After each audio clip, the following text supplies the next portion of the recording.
Katolik beliau ini, Bang. Oh iya, silakan. Mohon maaf untuk Bang Juma. Siap. Salam hormatku untuk Bang Juma dan saudara Iya, sekalian. makasih. Saya naik ingin belajar tentang Bible dan tentang nabi palsu ini utama ya Bang.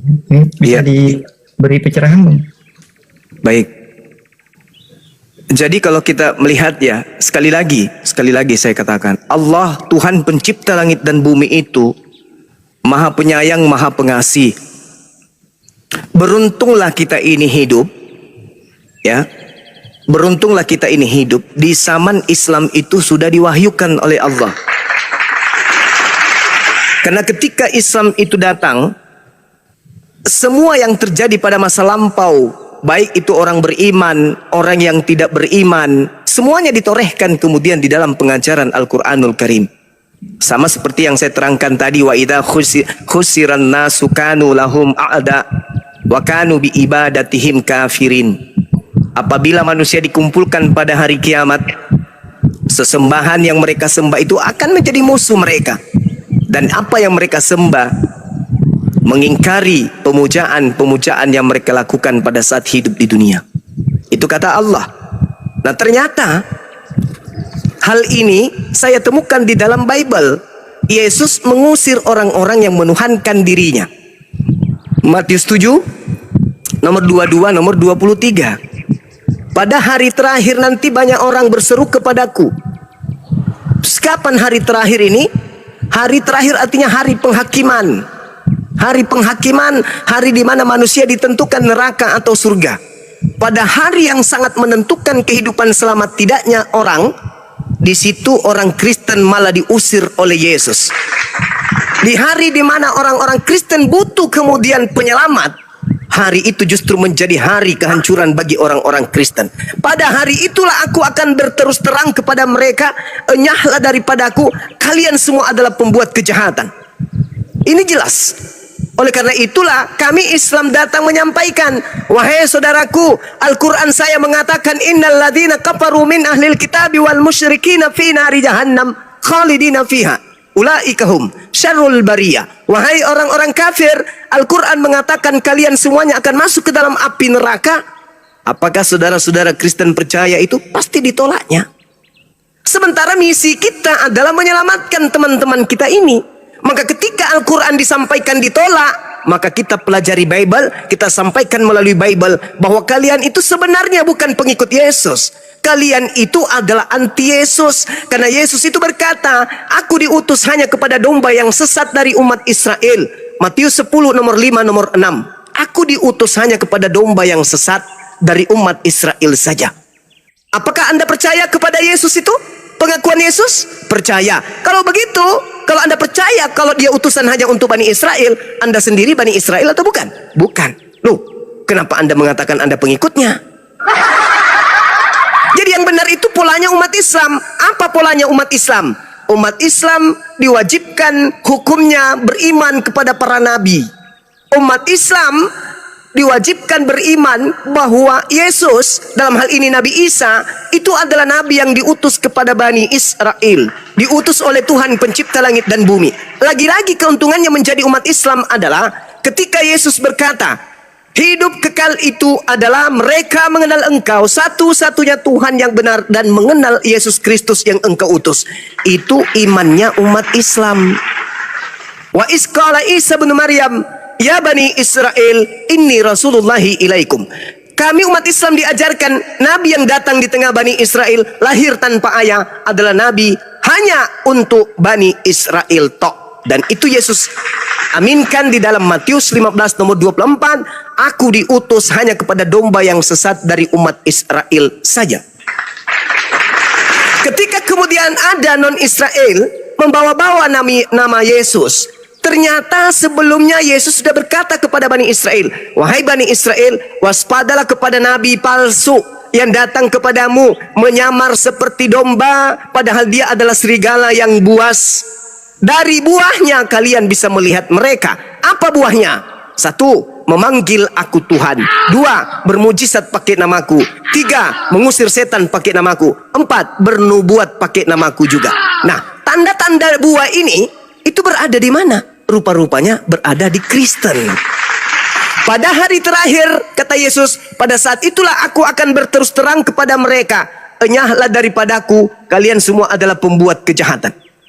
Syukran, sahabat Kikocat. Nah, pada saat Yesus mengatakan pada hari terakhir nanti aku akan berterus terang kepada mereka, enyahlah daripadaku, kalian adalah semua pembuat kejahatan. Kok bukan saya berarti? Karena hari terakhir itu kan saya tidak ada lagi. Tapi kalau kita mati dalam keadaan Kristen, kita punya anak, kita pasti ajarkan mereka juga menjadi Kristen. Anak kita mengajarkan cucunya, cucunya lagi mengajarkan kepada cicit. Begitu seterusnya sampai kiamat. Maka kitalah penyebabnya keturunan kita ini diusir masuk ke neraka. Tapi kalau hari ini kita bertaubat, meninggalkan ajaran tersebut, maka cucu kita dan keturunan kita akan beriman bahwa Yesus itu hanyalah Nabi, Rasul, utusan Allah, pencipta langit dan bumi untuk Bani Israel. Berarti menurut Yesus, hidup kekal, yaitu hidup di surga. Mereka yang mengenal Engkau, Tuhan yang mengutusku, satu-satunya Tuhan yang benar, dan mereka yang mengenal Aku yang Engkau utus. Siapa itu? Umat Islam. Oh, Kristen juga, Bang Suma. Salah.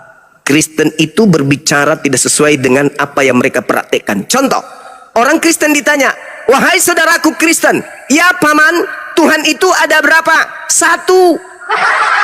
Siapa nama Tuhan yang satu itu? Bingung. Mau mengatakan Bapa, takut Yesus dan Roh Kudus tersinggung. Mau mengatakan Roh Kudus, Yesus dan Bapa gimana?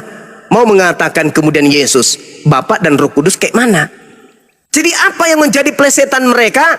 Kami beriman kepada Bapa yang satu tapi 3 pribadi. Bohong, dusta. Sedangkan Yesus sendiri mengatakan hidup kekal itu mengenal Engkau satu-satunya. Ya kalau satu ya satu. Yohanes 17 nomor 3. Jangan ditambah-tambahin. Ada yang menjadi manusia, ada yang menjadi burung merpati. Gak ada itu. Kalau konsep ini ditanamkan kemudian, Yesus manusia adalah 100% Tuhan, 100% manusia. Maka Roh Kudus, mau tidak mau, orang Kristen juga harus imani. Apa itu? Roh Kudus adalah 100% Tuhan dan 100% burung merpati. Ayo. Inilah jadinya. Maka Islam datang untuk kemudian mengajarkan kita kepada jalan keselamatan. Apa jalan keselamatan itu? Mengimani Yesus sebagai Rasul Allah tanpa ada embel-embel dia jadi daging, dia jadi manusia, dia jadi anak, dia jadi tumbal dan seterusnya. Tanggalkan ajaran seperti itu. Katakan la ilaha illallah Yesus Rasulullah. Saya kira begitu. Silakan. Ya, silakan Dek Reno. Dibuka mute-nya Dek Reno. Iya. Saya rasa sudah cukup jelas ya Bang. Iya. Pertanyaan saya boleh? Satu pertanyaan. Silakan Bang. Relakah Anda terhadap jasad Anda yang begitu Anda cintai? Bangun pagi, sikat gigi, cuci muka, pakai luluran, pakai hand body, minyak rambut, pakai parfum. Sore mandi, dibersihkan lagi. Mau tidur, dibersihkan lagi. Besok begitu juga dibersihkan. Begitu ada kotoran, Anda bersihkan. Relakah kepada jasad yang Anda cintai, pemberian pencipta langit dan bumi ini menjadi bahan api neraka?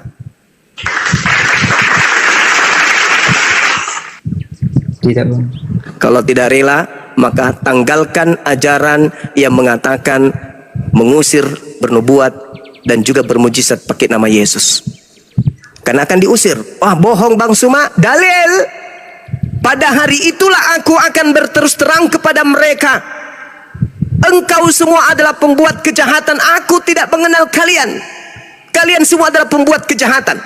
Kemana perginya pembuat kejahatan ini? Matius 13 nomor 50. Pembuat kejahatan akan dilemparkan ke dalam api neraka. Kalau saya jadi saudara, siapa yang mau ke neraka? Kalau saya jadi saudara, umat Islamlah tempat kecintaan kepada Yesus sepuncak-puncaknya. Kami mencintainya. Ketika dikasih pilihan, Yesus ditampar. Umat Islam mengatakan setuju nggak? Umat Islam mengatakan tidak setuju. Orang Kristen mengatakan setuju. Yesus diludahin. Orang Islam mengatakan tidak setuju. Orang Kristen mengatakan setuju.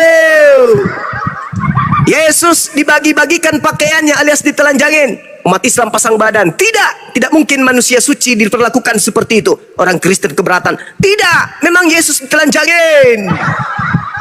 Ketika kemudian ditanya, Yesus ditonjok, dihantam kemudian palu kepalanya. Umat Islam pasang badan. Tidak, mustahil orang suci ini diperlakukan seperti maling ayam. Tapi orang Kristen kemudian keberatan. Tidak, memang betul Yesus itu dipentung.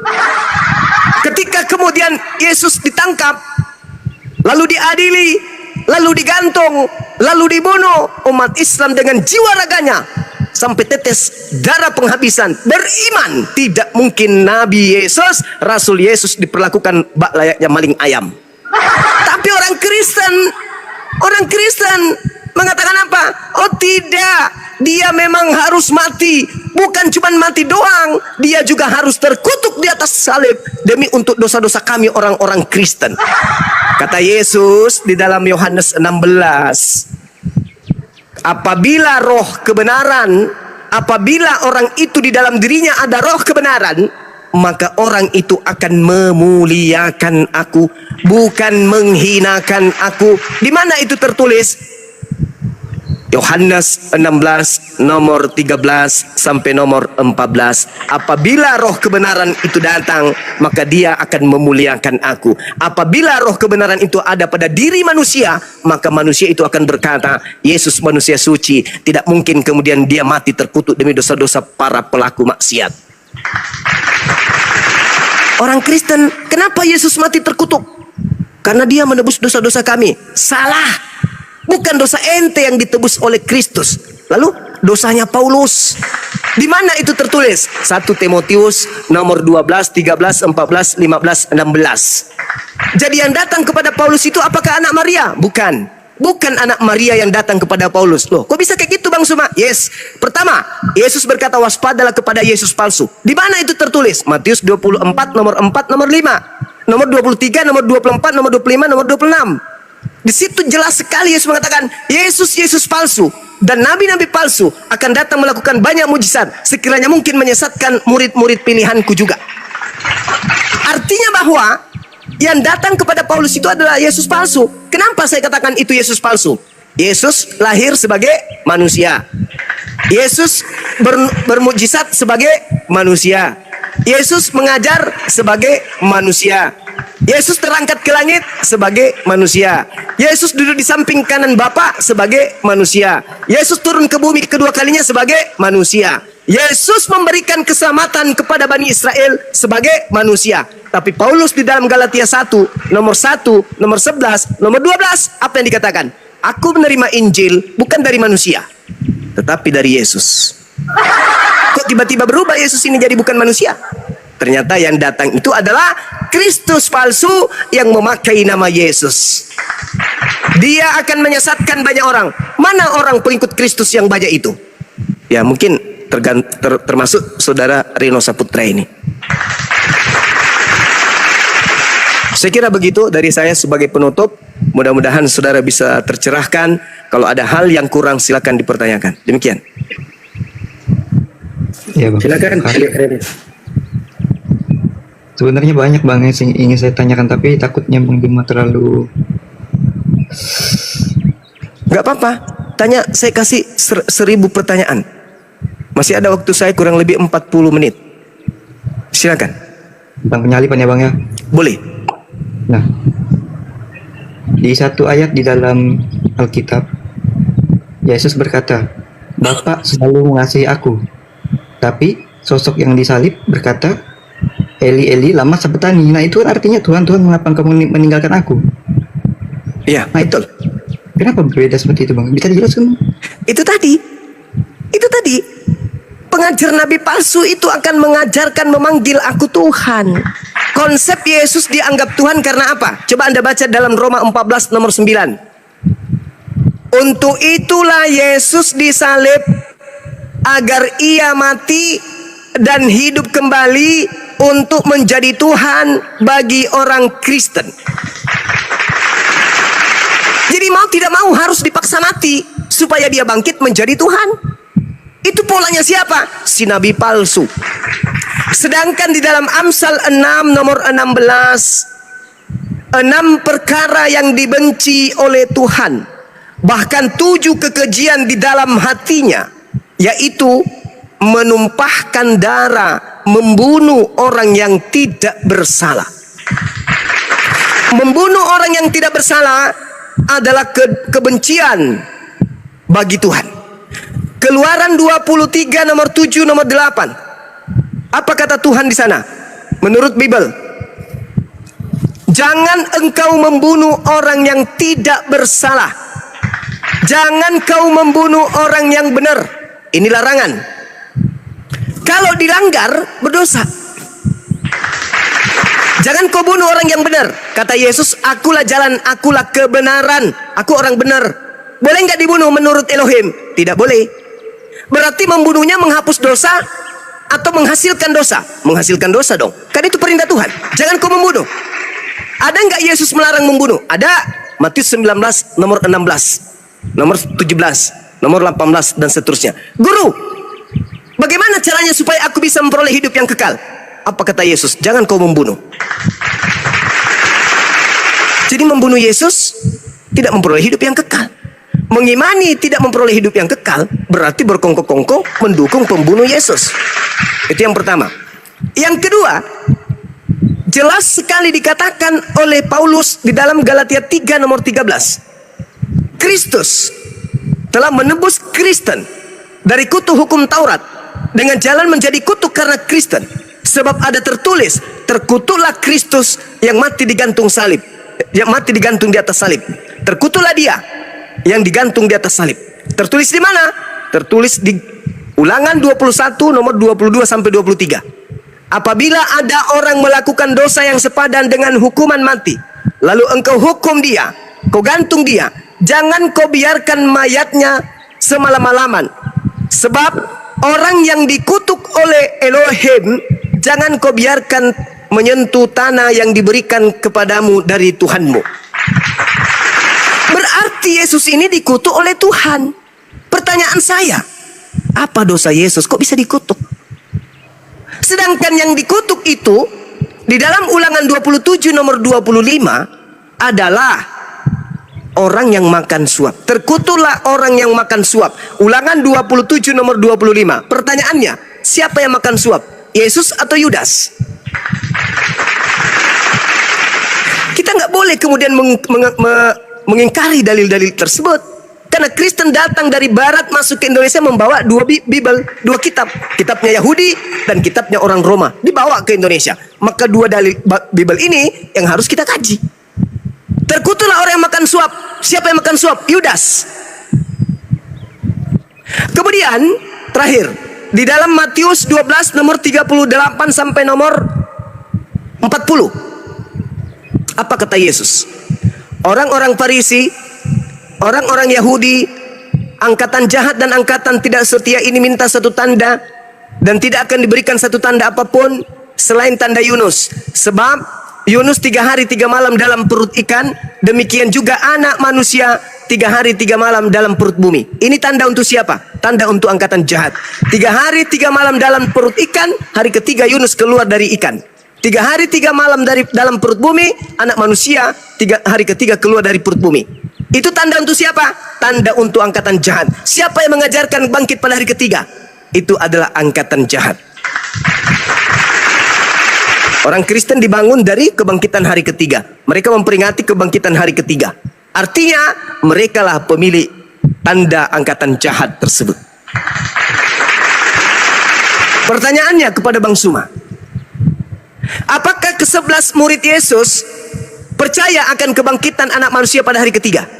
Tidak percaya. Ada dalil? Ada.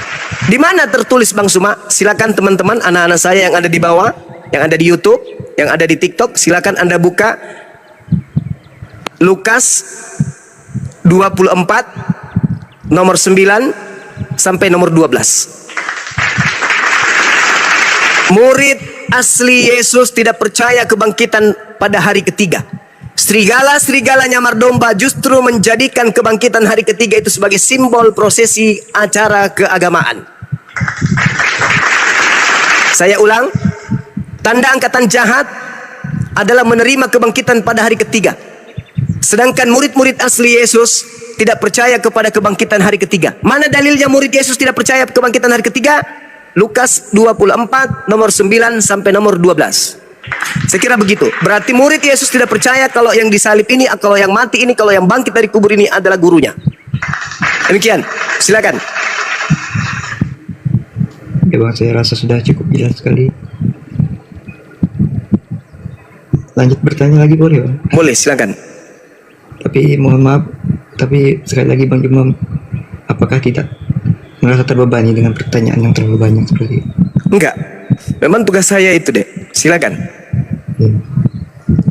Tapi izin, ini pertanyaannya malah cenderung ke Nabi Muhammad gitu. Enggak apa-apa. Yang penting mau belajar, bukan status untuk menghujat. Silakan. Tidak. Justru saya naik ingin belajar Bang. Siap. Bagaimana cara Bang Juma meyakinkan pada saya tentang kitab suci yang dibawa oleh baginda Muhammad, sedangkan beliau sendiri disebut sebagai orang ummi ataupun tidak bisa membaca? Seperti itu Bang. Baik. Al-Quranul Karim adalah kalimat-kalimat langit yang datang ke tengah-tengah umat manusia. Kalau Al-Quran bisa dikalahkan oleh bahasa manusia, maka Al-Quran bukan bahasa Tuhan. Karena bahasa Tuhan yang paling tertinggi di antara seluruh bahasa. Ketetapan, aturan, hukum-hukum yang tertinggi di atas muka bumi ini adalah aturan Tuhan. Manusia itu tidak ada artinya. Al-Quran kemanapun pergi, tidak bisa kemudian Al-Quran itu tergerus oleh zaman. Al-Quran tidak bisa kemudian tersudutkan oleh keadaan, baik ekonomi, politik, pendidikan, dan seterusnya. Al-Quran selalu berdiri kokoh di tengah-tengah hukum yang ada. Al-Quran tidak pernah tunduk kepada hukum apapun. Al-Quran tidak pernah tergerus oleh perkembangan zaman, semodern apapun. Al-Quran tetap tampil sebagai penopang kehidupan manusia dimanapun manusia itu berada. Itu yang pertama. Yang kedua, Nabi Muhammad itu betul, beliau tidak mempelajari hukum Taurat, tidak mempelajari kitab Taurat, tidak mempelajari kemudian Injil, tidak mempelajari Zabur, tidak mempelajari kitab-kitab orang Yahudi. Tapi Nabi Muhammad seketika itu mendapatkan pengajaran tentang Nabi Musa, tentang Nabi Ibrahim, tentang Nabi Adam, tentang nabi-nabi yang lain. Dari mana beliau mendapatkan pengabaran tersebut? Sementara beliau adalah ummi, pemimpin orang-orang yang buta terhadap kitab-kitab sebelum Al-Quran. Dari mana beliau tahu? Kalau bukan dari langit, melalui Roh Kudus, malaikat Jibril alaihissalam yang datang kepadanya. Nah, sekarang permasalahannya adalah kita yang hidup di zaman modern ini, didatangkan kepada kita sebuah kitab yang muncul 1400 tahun silam pada bangsa jahiliyah. Seorang diri Nabi Muhammad. Nabi Muhammad seorang diri, tidak ada di sampingnya seorang nabi sebagai pendamping. Selayaknya Nabi Musa ada Harun, selayaknya Isa, kemudian Yesus ada Yohanes Pembaptis. Nabi Muhammad seorang diri, kemudian mendapatkan wahyu Al-Quran, di mana Al-Quran bisa dibuktikan kebenarannya hari ini. Andai saja Nabi Muhammad ini bukan seorang nabi, maka dia akan melakukan hal yang sama seperti Lukas, seperti Markus. Apa itu? Melakukan penyelidikan tentang peristiwa-peristiwa yang terjadi pada masa itu. Nabi Muhammad sama sekali tidak pernah melakukan penyelidikan. Bagaimana mau melakukan penyelidikan? Beliau tidak bisa baca Ibrani, beliau tidak bisa baca bahasa Suryani, dan juga bahasa Aramaik, apalagi bahasa Yunani. Tapi kenapa ajarannya di zaman modern sekarang ini, di zaman yang begitu canggih, serba digital, kenapa ajarannya justru membuka tabir semua tipikal, tanda-tanda, karakter, pembawaan, kemudian sifat-sifat orang-orang kafir, sifat-sifat orang terdahulu, sifat orang sekarang, dan sifat orang yang akan datang? Kenapa beliau bisa tahu? Kenapa beliau bisa tahu apa yang ditemukan kemudian oleh para ilmuwan kedokteran pada zaman sekarang ini, di mana mereka menemukan dengan penelitian berpuluh tahun bahkan ratusan tahun, dilengkapi dengan alat-alat canggih. Tapi kenapa Nabi Muhammad hanya dengan menerima wahyu dari langit, semua yang ditemukan zaman sekarang sisa dia sampaikan kepada umatnya, dan apa yang disampaikan zaman itu sampai hari ini tidak pernah berubah? Apalagi yang kurang? Coba Anda lihat kitab saudara. Di situ ada Paulus, di situ ada Lukas, di situ ada Markus, di situ ada Matius, di situ ada Yohanes. Di situ ada Lukas. Berkumpul mereka menjadi satu. Tetapi ajarannya amburadul. Belum lagi kitab-kitab yang lain. Injil Thomas, Injil Barnabas, Injil Filipus, Injil Maria, Injil Andreas, Injil semuanya ditolak sebagai Injil apokripa. Kok hancur kayak begini? Banyak orang mengajarkan Injil, tapi kok kayak gini jadinya? Ada Katolik, ada Protestan, ada Advent, ada ini, ada itu, dan seterusnya. Ada apa ini? Kalau dia dari Allah, maka tentu dia akan terjaga dengan seksama. Layaknya Al-Quranul Karim. Kami dari Nabi Muhammad, apa yang ditorehkan Nabi Muhammad 1400 tahun silam, kalau dibacakan oleh umat Islam dimanapun berada, maka seluruh umat Islam paham, seluruh umat Islam tahu kalau yang dibacakan itu adalah surah ini, ayat ini. Contoh misalnya, ketika saya ke Jepang, ada imam yang membaca di sana, Alhamdulillahi Rabbil Alamin. Maka saya sebagai orang Indonesia yang tidak mengerti bahasa Jepang tahu bahwa imam sedang membacakan Al-Fatihah. Begitu juga kalau saya ke Amerika, begitu juga kalau saya ke Afrika, begitu juga kalau saya ke Jepang. Tapi kalau orang Kristen Indonesia pergi ke Jepang, mendengarkan orang Jepang membaca Bible, maka orang Indonesia tidak akan mengerti apa yang dibaca orang tersebut. Itulah bukti bahwa Bible ini bukan firman Tuhan. Al-Quran datang untuk litubayyina linnasi, untuk seluruh umat manusia. Maka Al-Quran harus dipahami oleh seluruh umat manusia. Bagaimana caranya memahamkan Al-Quran sebagai kalamullah? Al-Quran original teksnya tetap tidak berubah menjadi kitab terjemahan. Firman Allah tidak bisa dikoreksi, tidak bisa direvisi. Al-Quran, kalau itu bukan firman Allah, maka umat Islam akan kelabakan merevisi dan mengoreksinya setiap saat. Kenapa? Karena zaman berganti zaman, berganti kepala, berganti disiplin ilmu, berganti kebijakan, berganti wewenang. Sama seperti di Nusantara yang kita cintai ini, Indonesia yang kita cintai. Beda presiden, beda aturan. Begitu presiden berubah, ada kebijakan baru. Begitu berubah, ada kebijakan baru.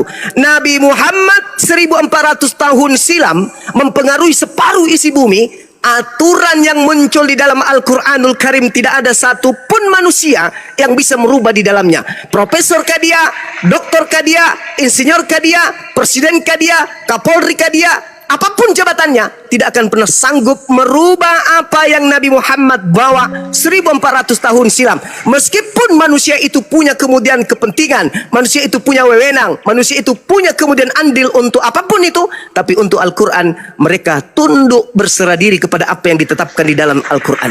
Tapi kalau Bible sikit-sikit berubah. Tadinya babi menjadi babi hutan. Nanti lama-lama itu babi kota. Habis itu nanti babi yang pakai daster yang tidak boleh dimakan. Berubah lagi nanti 50 tahun bisa jadi babi yang pakai sepatu hak tinggi lah yang tidak boleh dimakan, yang lainnya boleh semua. Berubah terus sesuai dengan selera pemimpin, selera daripada penganut ajaran Bible tersebut.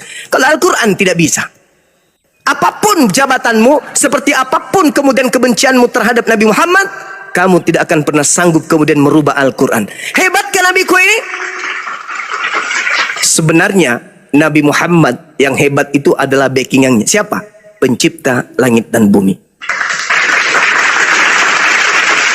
Silakan saudara, sebelum dialihkan ke ustadz kita, guru kita yang ada di sini. Assalamualaikum. Masih ada. Waalaikumsalam warahmatullahi wabarakatuh. Akhina Dinda Ardiansa juga, masya Allah. Silakan. Assalamualaikum warahmatullahi wabarakatuh. Assalamualaikum warahmatullahi wabarakatuh. Selamat siang Bang Reno, adikku, sehat selalu abangku. Amin.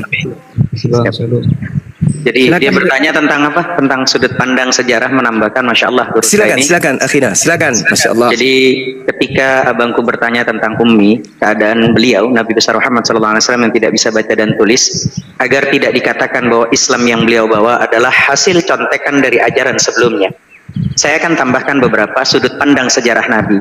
Ketika Nabi besar Muhammad SAW dilahirkan dalam keadaan yatim, itu agar tidak dikatakan bahwa agama beliau adalah warisan dari kedua orang tuanya. Itu yang kedua. Yang ketiga, Rasulullah SAW terpisah dari keluarganya sejak kecil dan berpindah-pindah asuhan, agar tidak dikatakan bahwa agamanya adalah ajaran dari keluarganya. Beliau yang keempat terusir dan meninggalkan kampung halaman, ya, agar tidak dikatakan bahwa ajarannya adalah olahan dari budaya dan masyarakatnya. Bahkan sudut pandang sejarah yang berikutnya adalah beliau membawa ajaran Islam dan membangun peradaban yang besar jauh dari Persia dan Romawi di masa itu, jauh sekali Arab tuh, agar tidak dikatakan bahwa apa yang beliau bawa hanya melanjutkan dari peradaban yang telah ada. Bahkan kalau perlu lagi ditambahkan sudut pandang sejarah lagi, dan setelah Nabi besar Muhammad sallallahu alaihi wasallam wafat, kekhalifahan, kepemimpinan tidak dah dilanjutkan oleh anak keturunannya. Itu adalah bahwa salah satu hujjah, bukti bahwa ajaran agama Rasulullah bukan lahir untuk merebut kekuasaan. Bahkan selanjutnya sudut pandang sejarah, kehidupan beliau terekam secara jelas, ditulis dalam kitab yang berjilid-jilid dan bertonton, menuturkan kehidupan Rasulullah sejak lahir hingga wafatnya, yang mana tidak ada satupun orang yang memiliki jejak digital sebanyak Rasulullah SAW yang terus diburu aibnya, namun tidak bisa ditemukan. Setiap ada tuduhan atas diri Rasulullah, selalu ada jawabannya. Yang terakhir, supaya tidak terlalu berpanjang lebar, salah satu mukjizat beliau abadi, terjaga hingga hari ini, menantang siapapun yang hendak membuktikan kebenaran ajaran dan risalah yang beliau bawa. Bahkan di situ dikatakan di dalam surat An-Nisa ayat 82, wa a'yadu billah bismillah, afala yatadabbaruna al-Qur'ana walau kana min 'indi ghairillah la wajadu fihi ikhtilafan katsira. Maka tidaklah mereka menghayati, mendalami Al-Quran. Sekiranya Al-Quran itu bukan dari Allah, pasti mereka menemukan banyak hal-hal yang bertentangan di dalamnya. Beda dengan Bible yang begitu banyak pertentangan di dalamnya. Begitu dari saya. Lanjut teman-teman. Wallahu ta'ala a'lam bishawab.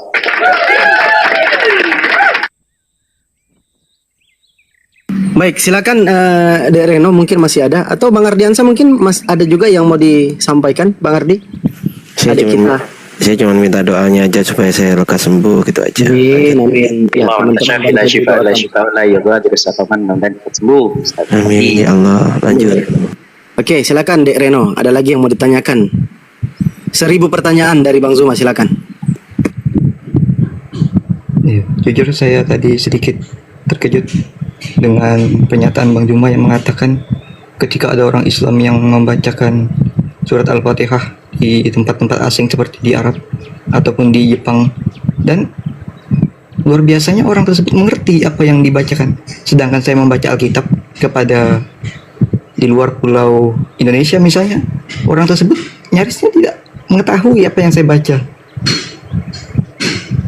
dan itu secara tidak langsung memang membuktikan kebenaran dari Al-Quran tersebut.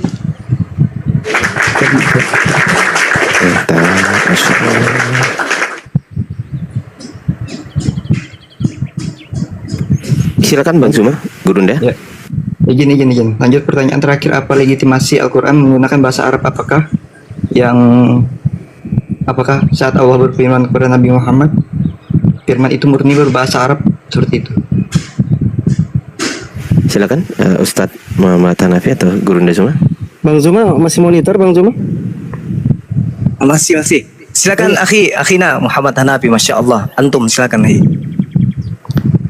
Silakan Ustaz.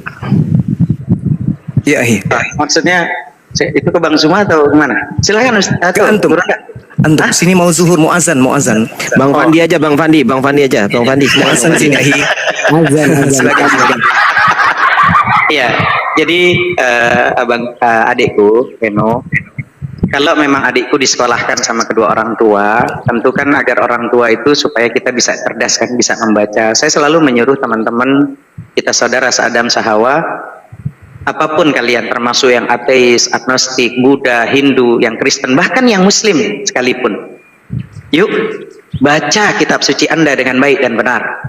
Kalian disekolahkan tuh supaya kalian tuh pinter dan kalian bisa menemukan kebenaran. Jangan sampai ayah kedua orang tua kita menyekolahkan kita lalu kita seperti beribu maaf, seperti sapi yang dicucuk hidungnya, habis itu ke kanan, ke kiri. Ya, sama yang Muslim, baca Qurannya, cari tahu kebenarannya di dalamnya. Kalau ngaku itu adalah kitab suci sebagai guidance dan petunjuk, baca. Gitu loh. Dan ini pembuktian ini kalau tentang mengenai masalah bahasa Arab itu ada di surat Yusuf ayat 12. Wa a'yadu billah bismillahirrahmanirrahim. Inna anzalnahu Qur'anan Arabiyyan la'allakum ta'qilun. Sungguhnya kami menurunkan berupa Al-Qur'an dengan berbahasa Arab agar kamu memahaminya. Karena kosakata terbanyak di muka bumi ini, silahkan searching di Google, itu adalah bahasa Arab. Contoh, kalau kita tidak mengerti di Al-Quran itu ulumul Arabiyah, sastra yang begitu tinggi, kalau dengan bahasa qa'ada sama jalasa saja, qa'ada itu kalau di searching di Google artinya duduk, jalasa pun sama-sama arti duduk. Tapi ada perbedaan ketika qa'ada itu orang berdiri, jalan, tegak, lalu dia duduk. Kalau qa'ada di posisi baring-baring, itu duduk. Supaya orang itu memahami dengan bahasa yang sangat simple, yang sangat dimengerti abangku. Maka ingat abangku, ketika kita mau dengan menggunakan yang namanya sekolahnya kita, pendidikan yang sudah dikasih sama orang tua SD, SMP, SMA untuk mencari tahu kebenaran bukan pembenaran, maka kita lihat nih di hari yang begitu indah, dan saya bersyukur bisa bertemu dengan gurunda, guru-guru saya di sini semua, dan sahabat yang dibawa dengan adikku Reno. Ini untuk mencari kebenaran, bukan pembenaran. Islam ini agama wahyu, yakni agama yang diturunkan oleh Allah, yang merupakan rangkaian dari ajaran yang diturunkan kepada para nabi sebelumnya. Ada datanya di Al-Quran, surat Asy-Syu'ara ayat 13. Wa a'yadu billah, bismillah, syara'a lakum minad dini ma wassa bihi Nuhan walladzina auhayna ilaika wa ma wassayna bihi Ibrahim wa Musa wa Isa an aqimud dina wa la tatafarraqu fihi kabura 'alal musyrikina ma tad'uuhum ilaihi Allahu yajtabihi ilaihi may yasha wa yahdi ilaihi ma yunib. Dia Allah telah mensyariatkan agama kepadamu yang telah diwasiatkannya kepada Nabi Nuh, kepada yang sebagaimana diwahyukan kepada Nabi Muhammad, dan apa yang telah kami wasiatkan kepada Ibrahim, Musa, Isa, yaitu tegakkan agama keimanan dan ketakwaan, dan jangan kamu berpecah belah di dalamnya. Sangat berat bagi orang-orang musyrik, orang-orang yang mengikuti agama yang kamu menjalani agama tauhid, mengesahkan Tuhan yang esa, yang kuasa, dan memberi petunjuk kepada agamanya bagi orang-orang yang kembali kepada Allah. Agama-agama para nabi dan rasul, Tuhannya bukanlah makhluk. Kenapa kok tiba-tiba ada satu agama yang terdiri posisi memiliki agama yang makhluk? Maka di sini bahkan untuk membuktikan bahwa Islam agama wahyu, penamaan Islam sebagai agama turun langsung ada di kitab suci Al-Quran. Di mana? Surat Al-Imran ayat 19. Wa'iyadu billah, bismillah, innad dina indallahil Islam. Sungguhnya agama di sisi Allah ialah Islam.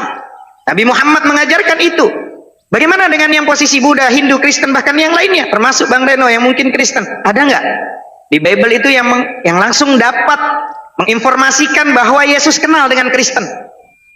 Tak ada.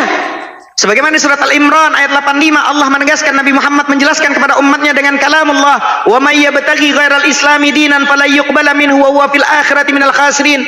Dan barang siapa yang mencari agama selain Islam, aslama, yuslimu, tunduk, patuh kepada Allah, dia tidak akan diterima dan di akhirat termasuk orang-orang yang rugi. Lalu bahkan teman-teman, bahkan nama Allah sebagai Tuhan, sebagai konsep yang terpenting dari satu agama, juga langsung dari Allah ada di kitab suci itu. Surat At-Taha ayat 14. Qul innani anallah fa'budni aqimis shalah lidzikri akhiril ayat. Katakan aku Allah, pencipta langit dan bumi. Bahkan di surat Al-Fatihah, alhamdulillahi rabbil alamin. Segala puji bagi Allah, Tuhan semesta alam. Allah itu bukan Tuhannya orang Islam. Allah itu Tuhannya semesta alam. Kita semua yang ada di antariksa ini menuhankan hanya Allah yang Esa. Maka saya selalu katakan, yang beda-beda itu adalah manusia menerjemahkan tentang Tuhan. Secara Tuhan itu tetap Esa. Yang beda-beda itu manusia yang menerjemahkan tentang Tuhan itu sendiri. Maka cari di kitab sucinya. Kalaulah memang itu ada secara akademisi, secara pengetahuan, ada nggak nih yang di situ mengklaim dia Tuhan? Cari.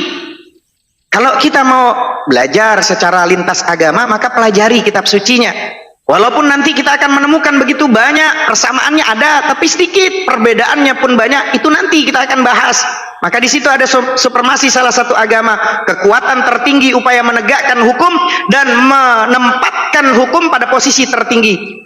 Semua kitab agama memerintahkan untuk mengimani Tuhan yang Esa. Kalau kita cari di Bible, kitab Ulangan 6 ayat 4, dengarlah hai Israel, Tuhan kita adalah satu.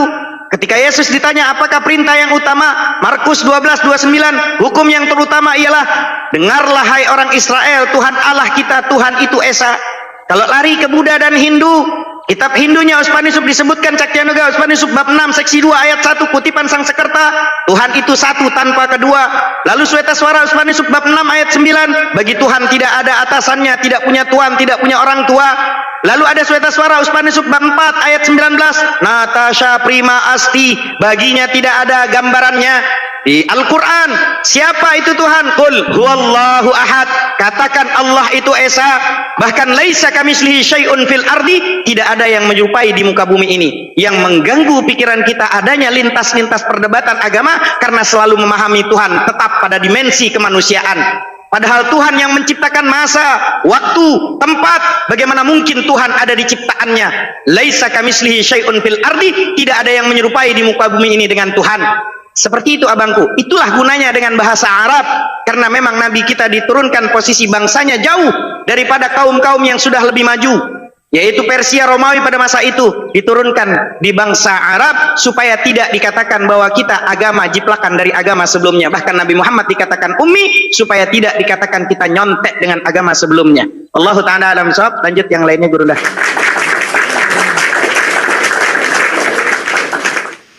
Ya, silakan Adik Reno, Bang Ardi, kalau ada yang mau disampaikan, ditambahkan mungkin silakan Bang Ardi. Silakan dibuka mute-nya Adik Reno.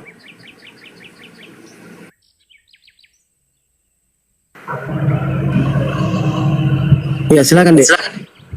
Ya, terima kasih atas penjelasannya yang sangat. Sama-sama, nggak apa-apa. Aku cuma dikit aja kok tadi. Lanjut. Sampai tidak bisa bicara apa lagi.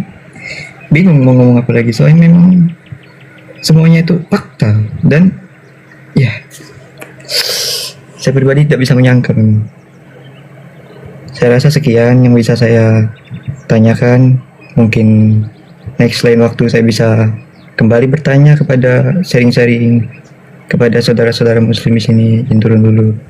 Mohon maaf apabila ada kata. Bentar Dek Reno, mau tahu nggak tentang Al-Quran dan ilmu pengetahuan? Boleh. Pernah baca nggak itu?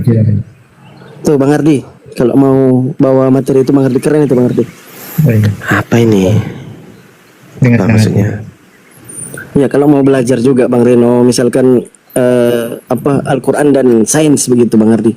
Kalau misalkan ada waktu Bang Ardi bisa dipaparkan sedikit aja. Oh bisa. Apa pertanyaannya Dek? Atau langsung dipaparkan gitu kan maksudnya langsung Bang aja. Panti? Biar dia kenal gitu Bang Ardi, dia pengen tahu tentang Islam, tentang Al-Quran. Maksudnya tentang kebenaran Al-Quran. Ya betul Bang Ardi. Gini, Lanjut. aku tanya dulu deh Bang Reno, ini sebenarnya, mohon maaf ya aku nggak bisa teriak-teriak, ya kan? Iya. Aku bisanya suara kayak gini. Abang Reno ini kalau boleh tahu SMA atau kuliah atau gimana Dek? Udah kerja Bang. Udah kerja? Iya. Dulu kuliah ya? Dulu kuliah ya? Cuma lulus SMA aja Bang. Gimana? Cuma lulusan SMA aja Bang. Lulusan SMA. Iya. Bang Ardi, monitor. Usianya berapa Dek Reno kalau boleh tahu? 22 Bang. 22, oh ya siap. Bang Ardi kenapa ke-mute itu Bang Ardi? Iya, gimana? Ya ini biar Ustadz Hanafi aja, Bang Ardi istirahat dulu, mungkin masih belum terlalu fit ya Bang Ardi ya. Iya, gimana? Nggak apa-apa. Gimana? Oh, Quran dan sains maksudnya ya? Iya Bang Ardi, kalau bisa ya boleh, kalau nggak bisa jangan dipaksa Bang Ardi ya, kalau masih belum terlalu fit. Mungkin Bang Ardi masih belum terlalu fit. Di Ustadz Hanafi aja, silakan Ustadz. Bang Ardi biar ya, istirahat dulu lah, beliau belum terlalu ini. Kalau saya buka topik sedikit gimana Bang? Boleh silakan. Ya, supaya ada yang bahan untuk pembicaraan seperti itu. Ada ketika saya masuk ke komal-komal muslim, ada yang berkata di dalam Al-Quran itu ada yang menjelaskan bahwa di dalam laut itu ada air yang tidak bercampur ataupun apalah seperti itu. Nah, yang jadi pertanyaan, kapan Nabi Muhammad melakukan penelitian atas hal tersebut sehingga bisa dengan kitab yang dianutnya itu meyakini bahwa memang itu ada seperti itu? Ya ada itu datanya itu saya. Mau masuk Bang Ardi? Nggak apa-apa. Siap, Ya, pelan-pelan aja kita- Bang Ardi. kita buka ya. Pelan-pelan aja. Ya. Ya, Ar-Rahman itu kalau di Al-Qur'annya itu surat Ar-Rahman. Ya. Itu 19 itu dikatakan Allah berfirman itu tentang mengenai masalah laut yang tidak bercampur. Ini metode apakah Rasulullah itu sambil nunggu Bang Ardi untuk mencari datanya. Iya, iya Ustaz. Sambil nunggu Bang Ardi yang ayat billah bismillahirrahmanirrahim. Marajal bahraini yaltaqiyani bainahuma barzakhul la yabghiyan. Dia membiarkan dua laut mengalir yang keduanya kemudian bertemu, antara keduanya ada batas yang tidak dilampaui oleh masing-masing. Apakah Rasulullah itu dulu posisinya ke laut itu? Oh, nggak pernah. Itu membuktikan bahwa Al-Quran itu dari sang sumber yang sama. Kan begitu. Maka di situ ditemukan itu. Ya, mukjizatnya itu ditemukan. Nanti Bang Ardi udah siap datanya? Iya Ustaz. Ya, silakan.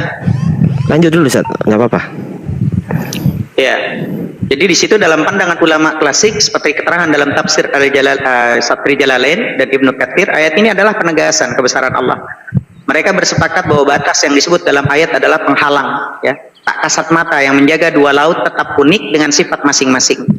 Bahkan di situ Imam Ar-Razi dalam Mafatih Al-Ghaib menggambarkan fenomena ini sebagai simbol di mana keteraturan semesta yang diatur oleh sang sumber yang luar biasa kekuasaannya. Jadi di sini mengajak kita untuk menyadari keterbatasan manusia di hadapan sang pencipta, mengingatkan bahwa ilmu manusia ini hanya setitik dibandingkan luasnya pengetahuan Allah. Maka penemuan-penemuan rahasia di balik laut yang tak bersatu, sains modern hadir untuk menyingkap sebagian misteri ayat ini dalam dunia yang namanya, kalau bahasa kita itu, kalau yang kerennya itu oceanografi. Terdapat istilah bahwa lapisan pemisah antara dua massa air yang berbeda kadar garam atau suhunya. Nah, itu ada di posisi selat namanya Gibraltar, tempat laut Mediterania dan Samudra Atlantik bertemu. Nah, perbedaan salinititas dan suhu menciptakan batas alami yang mencegah kedua laut ini bercampur secara langsung. Maka ini yang menemukan bukan kita ini, kan orang Islam itu. Dr. William Hay itu ahli geologi kelautan menegaskan bahwa fenomena seperti ini mustahil diketahui di masa Nabi besar Muhammad SAW tanpa alat canggih. Nah, penemuan ini justru memperkuat keyakinan bahwa Al-Quran bukan dari Nabi Muhammad, tapi bukan hanya kitab saja, tapi juga sumber inspirasi untuk mengeksplorasi ilmiah. Begitu, abangku. Lanjut. Ya, tadi yang dijelaskan Ustadz, kalau nggak salah di sini suratnya ya. Bismillahirrahmanirrahim. Ini ya, marojal bahro ini yaltaqiyan, betul ya. Dia membiarkan dua laut mengalir yang kemudian keduanya bertemu. Ini ya, betul ya Ustaz ya? Ya, betul. Betul ya kan? Barzakhun la bainahuma. Di antara keduanya, bainahum barzajalla ya bagian. Di antara keduanya ada batas yang tidak dilampaui oleh masing-masing. Ini memang banyak ditemukan ini. Dan ini fakta. Ingat, di dalam kebenaran itu ada kebenaran salah satunya ya. Kebenaran di Quran ini bisa diuji. Salah itu disebut sebagai kebenaran korespondensi, Dek. Apa itu kebenaran korespondensi? Kebenaran korespondensi ialah klaim pernyataan yang terbukti dengan fakta. Jadi sesuatu dikatakan benar jika klaim pernyataan tersebut itu sesuai dengan fakta. Itu namanya kebenaran korespondensi. Dan Quran memiliki itu. Quran memiliki itu. Bahkan bukan hanya cuma satu kasus. Bukan cuma satu kasus. Ya. Banyak juga diantaranya misal begini. Dan demi lautan yang dipanaskan. Jadi di dalamnya ada api. Laut ada api. Dalam laut ada api. Ini Ocean Today, noaa.gov. Tuh. Ini kalau videonya aku klik, itu surat At-Tur ayat 6, teman-teman. Wal bahril masjur. Tuh, di dalamnya ada api tuh. Nah pertanyaannya, misal andai Al-Quran adalah karangan Nabi Muhammad. Pertanyaan saya, sejak kapan Nabi Muhammad itu jadi diving gitu loh? Sejak kapan menyelam? Belajar nyelam di mana Nabi Muhammad? Ya kan? Ini baru yang simple. Ini aku kasih tahu. Mungkin mana Dek Reno ya? Dek Reno. Dek. Iya bang. Oke, menurut Dek Reno, matahari itu berotasi atau jadi pusat tata surya, alias matahari yang diem aja, yang lain mengitari matahari. Yang mana yang benar? Matahari yang diam aja bang. Matahari diem, betul?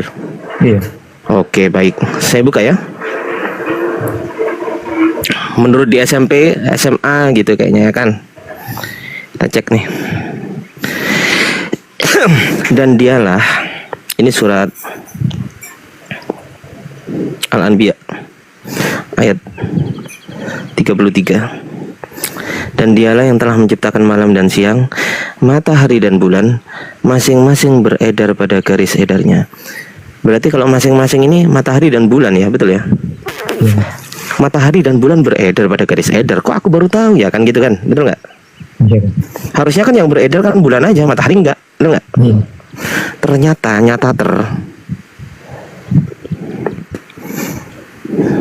NASA udah meneliti ini. Our Sun Fact. NASA Our Sun Facts. Apa kata dia? Orbit and rotation. Kita cek. The sun rotates on its axis as it revolves around the galaxy. Jadi dia mengitari. Ternyata matahari berotasi, Dek. Nih, Baru tahu. ini loh tulisannya nih loh. Kalau nggak percaya nih. Di screenshot aja nih. science.nasa.gov. Gov ini government, punya pemerintah Gov ini. Ya, fakta matahari kita. The sun orbits the center of the Milky Way. Tuh, the sun orbits the center of the Milky Way. Di sini the sun rotates, berotasi ternyata dia. Tuh, ya tulisannya. Perlu diartikan nggak? Nggak usah ya? Udah tahu bang. Hah? Udah paham bang maksudku. Udah paham kan? Maksudnya kan? Iya saya paham. Jadi matahari berotasi nggak? Iya baru tahu saya bang. Ya baru tahu. Betul. Matahari ternyata berotasi sesuai ternyata dengan mana tadi? Al-Anbiya, pastinya Al-Anbiya ayat 33 itu. Alladzi khalaqal laila wan Iya. nahara wasyamsa wal qamara Betul. kullu fi falaki yasbahun. Masya Dan Allah Betul, lah yang Ustaz. telah menciptakan malam dan siang, matahari dan bulan, masing-masing dari keduanya itu beredar di dalam garis Garis edar. edarnya. Wallahu taala alam bisawab. Allah Akbar. Masya Allah. Nah pertanyaannya, kalau memang Quran ini bukan firman Tuhan, pertanyaan simpel, pertanyaan yang paling masuk akal, bahkan anak SD pun ngerti pertanyaan ini. Pertanyaannya, Nabi Muhammad tahu dari mana?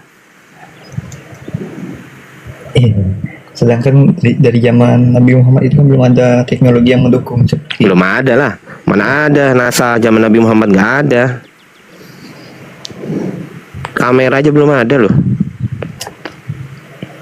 Gimana mau lihat matahari kok bisa beredar?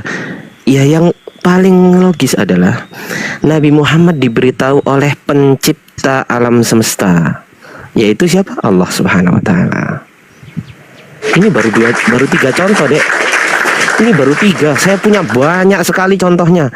Banyak sekali contohnya. Sungai di dasar laut, saya punya contohnya juga.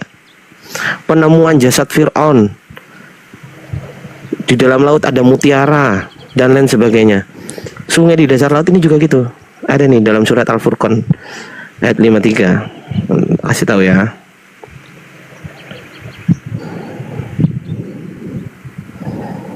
Al-Furqan. Dan dialah yang membiarkan dua laut mengalir berdampingan. Yang ini tawar dan segar, dan yang lain sangat asin lagi pahit. dan dia jadikan antara keduanya dinding dan batas yang tidak tembus. Abang tahu ini di mana dong? Tidak, Bang. Ini sungai, ini laut, dan ini sama ini airnya beda. Padahal ini jadi satu di sini. Nih, tuh. This underwater river flows beneath the ocean in Mexico. Sungai bawah laut, Bang. This underwater river. Tuh. Ini baru ditemukan kapan?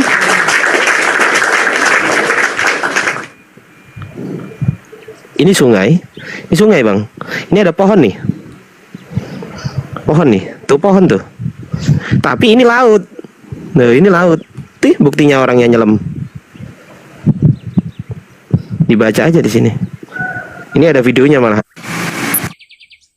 Tuh. Tapi kalau saya buka kasihan yang nge-live YouTube ya kan. Nggak usah lah. Roaring Earth. Itu Bang. Jadi pertanyaannya, Nabi Muhammad tahu dari mana kan gitu kan? Iya. Jadi kasih tahu Tuhan lah. Kan Tuhan yang menciptakan, ya kan? Dan nggak ada yang bisa bantah ini sih. Lanjut. Banyak. Bahkan ada gunung-gunung yang warna-warni di situ, Gunung Pelangi, itu surat Al-Fatir ayat 27 itu. Wa'iyadzubillah, bismillahirrahmanirrahim. Alam tara anna Allah anzala minas sama'i ma'an fa akhrajna bihi thamaratin mukhtalifan alwanuha wa minal jibali judadun bidun wa humrun mukhtalifun alwanuha wa gharabi busud. Allah bilang, tidakkah engkau melihat bahwa sesungguhnya Allah menurunkan air dari langit, lalu dengan air itu kami mengeluarkan hasil tanaman yang beraneka macam warnanya. Di antara gunung-gunung itu ada bergaris putih dan merah yang beraneka macam warnanya, dan ada pula yang hitam pekat. Gitu. Artinya kalau mau dibantah ya ini bukan, kalau Nabi Muhammad gak pernah lagi.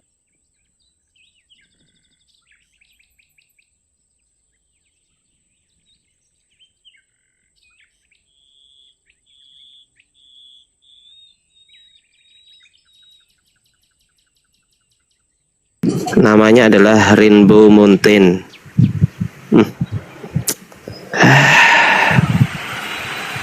Ini ya, ketik sini aja lah. Rainbow Mountain. Itu kelihatan Bang. Ada merah, ada hitam, ada putih, tuh kan ada hijau ya kan? Iya. Pertanyaannya Bang Ardi, untuk Bang Reno, dari mana baginda Rasulullah Nabi Muhammad tahu? Silakan Bang Itu Reno. itu pertanyaan yang berat sebetulnya bagi teman-teman yang nggak mau jujur. Tapi kalau yang mau jujur ya cepat banget itu.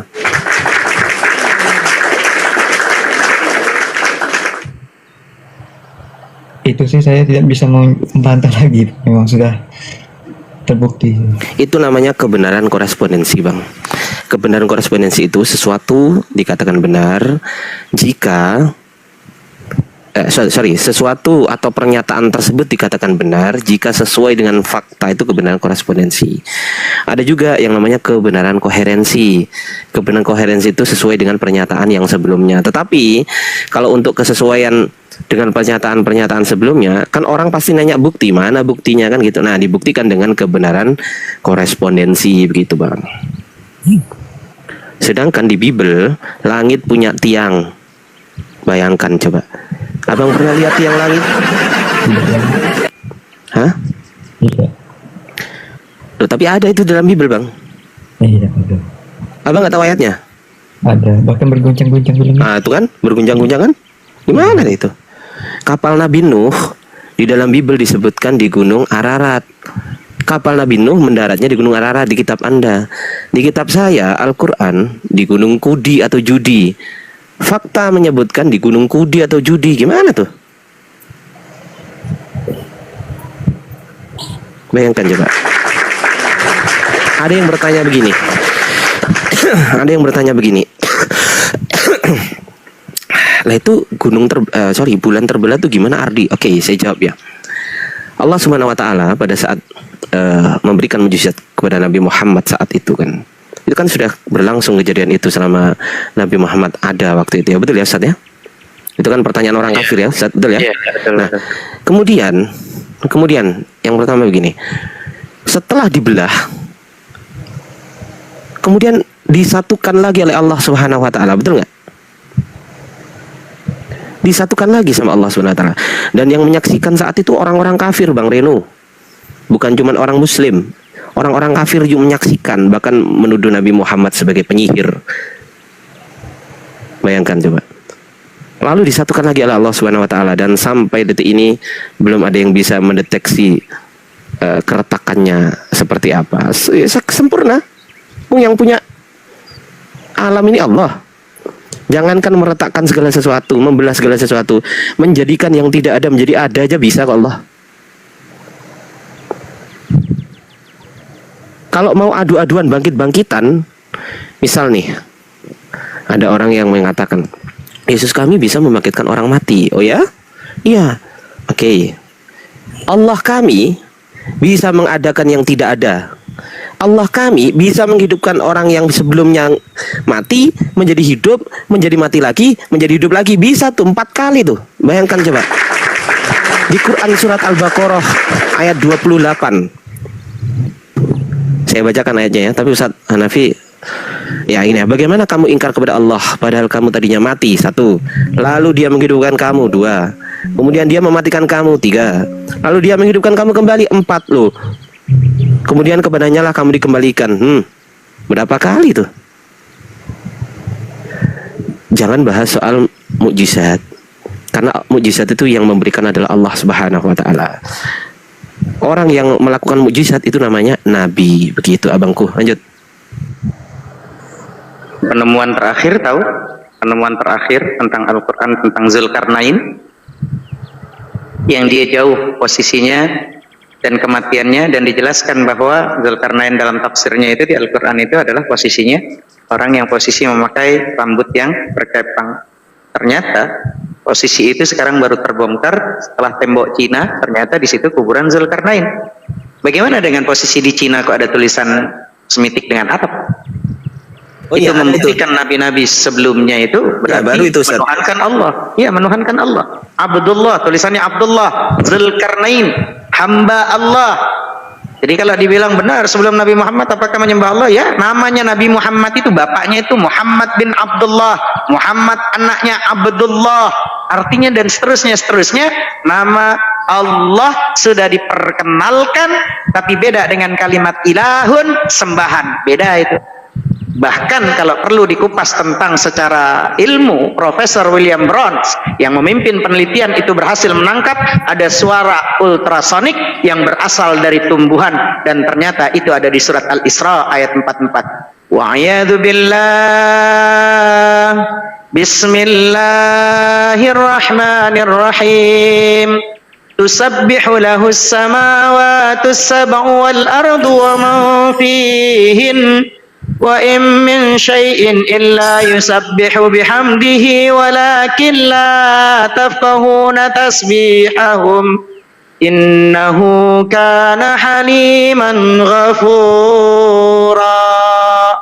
Langit yang 7, bumi dan semua yang ada di dalamnya senantiasa bertasbih kepada Allah. Tidak ada sesuatu pun kecuali senantiasa bertasbih dengan memujinya, tetapi kamu tidak mengerti tasbih mereka. Sesungguhnya dia maha penyantun lagi maha pengampun semua.